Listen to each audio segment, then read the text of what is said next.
What's going on, CK Nation? It's your boy, the Boss Man CK, and we're back for another exciting episode of CK Motorsports Full Throttle School. And yes, class is in session.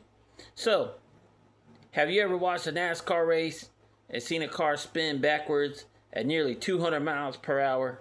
If so, you probably wonder why most of those cars stay on the ground instead of taking flight. The answer is a pair of safety devices you may never notice during a race called the hood flaps and the roof flaps. And today, we're going to learn what they are, how they work, and what they become. And why they are some of the most important safety innovations in NASCAR history. So let's get to it. We're all gas, no brakes, and we're full throttle for Cal, and we're going to learn it, understand it, and watch our guys win on Sunday.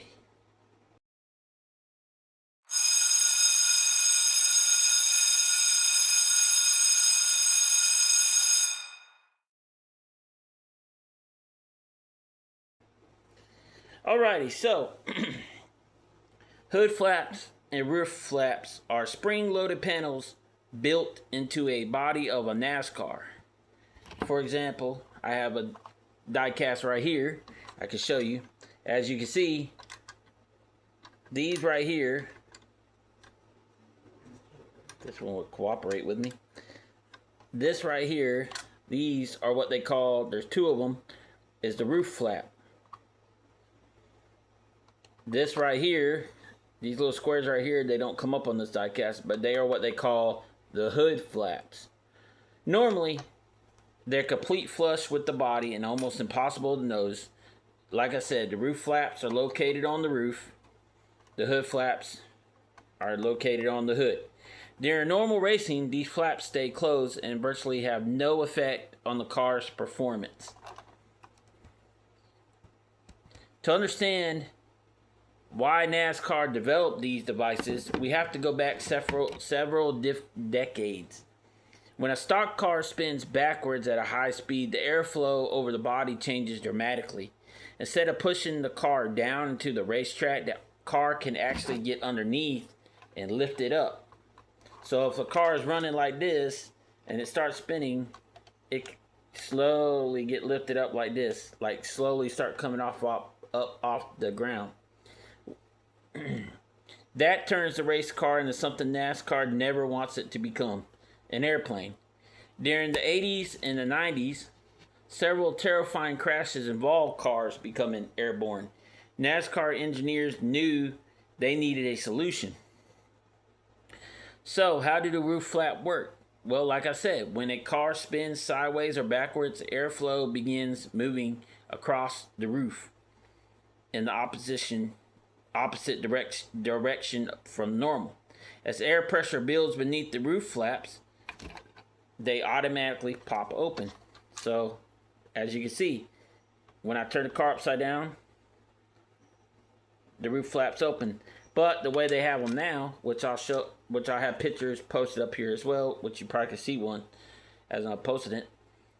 Before the tires actually get off the ground and they start to act like it's going, the flaps automatically pop up to keep all four tires from going off the ground.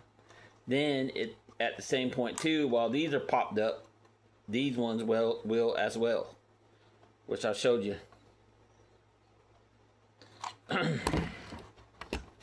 Once open, they disrupt the airflow across the hood or across the roof. That reduces lift and increases drag, and it simply acts like like a bunch of giant air brakes. So it keeps, like I said, it keeps the tires on the ground. The hood flap works alongside with the roof flaps. When airflow starts traveling over the hood in an unusual direction, the hood flap deploys as well. These flaps allow air pressure to escape instead of building underneath the body.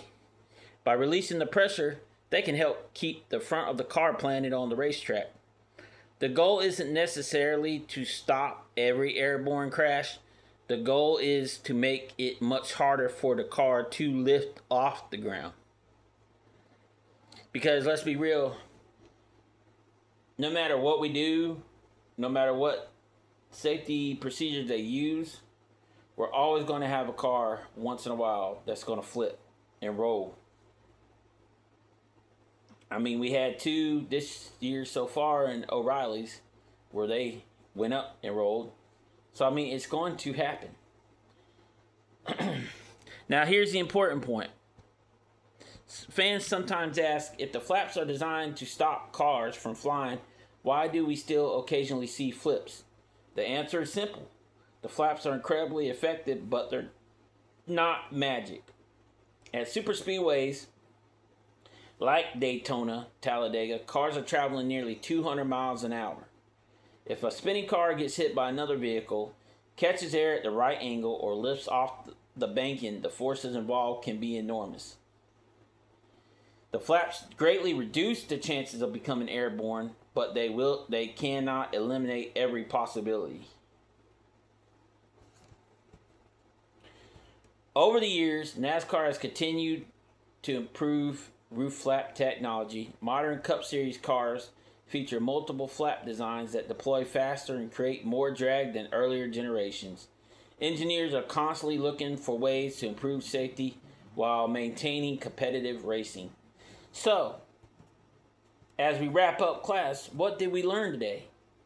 We learned about the roof flaps and the hood flaps, how they are built into the body of the race car, how they stay closed during normal racing, how they automatically deploy during spins, how they reduce aerodynamic lift, how they increase drag, and they help keep the cars on the ground, and have become one of NASCAR's most important safety innovations.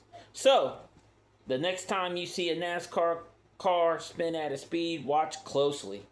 You might catch the hood and the roof flaps popping open as they go to work. They're small parts that most fans never notice, but they've helped make the sport significantly safer for drivers today. So, with that being said, I'm the Boss Man CK, and this has been another edition of Throttle School on the CK Motorsports Full Throttle.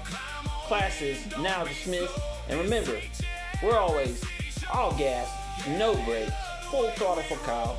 And join us next time as we break down another piece of NASCAR technology and help you become a smarter race fan. And always continue to like, subscribe, and follow. And I'll see you guys on the next episode of Throttle School, or Throttle Talk by the Pit, or the Full Throttle.